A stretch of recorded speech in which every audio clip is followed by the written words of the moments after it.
Anissa Noviana Wulandari, NIM D1A022158, Prodi Agroekoteknologi kelas L.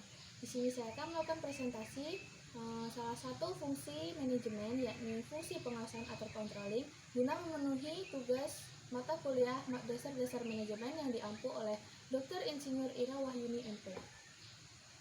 Baiklah, yang pertama, pengertian pengawasan. Pengawasan adalah proses dalam menetapkan ukuran kinerja dan pengambilan tindakan yang dapat mendukung pencapaian hasil yang diharapkan sesuai dengan kinerja yang telah ditetapkan tersebut. Yang kedua, pengawasan adalah proses untuk memastikan bahwa segala aktivitas yang terlaksana sesuai dengan apa yang telah direncanakan. B. Konsep pengendalian manajemen. Pengendalian adalah proses untuk menjamin agar kegiatan mengarah ke tujuan yang diinginkan. Unsur-unsur pengendalian adalah sebagai berikut. Yang pertama, detektor atau sensor. Yang kedua, asesor atau penilai. Yang ketiga, efektor atau pengubah. Kemudian yang keempat, jaringan komunikasi. Pengendalian manajemen adalah suatu proses yang digunakan untuk mempengaruhi para anggota organisasi agar menerapkan strategi organisasi. Pengendalian manajemen merupakan aktivitas pengendalian manajemen keselarasan tujuan, salah satu alat implementasi strategi. Selain struktur organisasi manajemen SDM budaya, menekankan aspek keuangan dan non-keuangan dan membantu. Yang C, batas pengendalian manajemen. 3 aktivitas yang memerlukan perencanaan dan pengadilan. Yang pertama, strategi formulation atau formulasi strategi. 2, manajemen kontrol. 3, task control. Masalah utama dalam pengawasan manajemen adalah mendorong agar saat para anggota organisasi mencapai tujuannya sendiri dan pada saat yang sama mereka secara otomatis membantu pencapaian tujuan. D. Proses kegiatan pengawasan.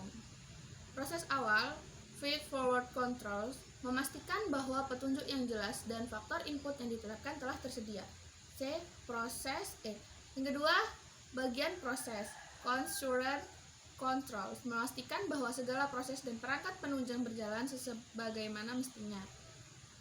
Yang ketiga, proses akhir, post-action controls, memastikan bahwa output yang dihasilkan sesuai dengan standar yang telah ditetapkan. Tujuan dari fungsi pengawasan. Yang pertama, adaptasi lingkungan. Kedua, meminimalkan kegagalan. Yang ketiga, meminimumkan biaya. Keempat, mengantisipasi kompleksitas dari organisasi.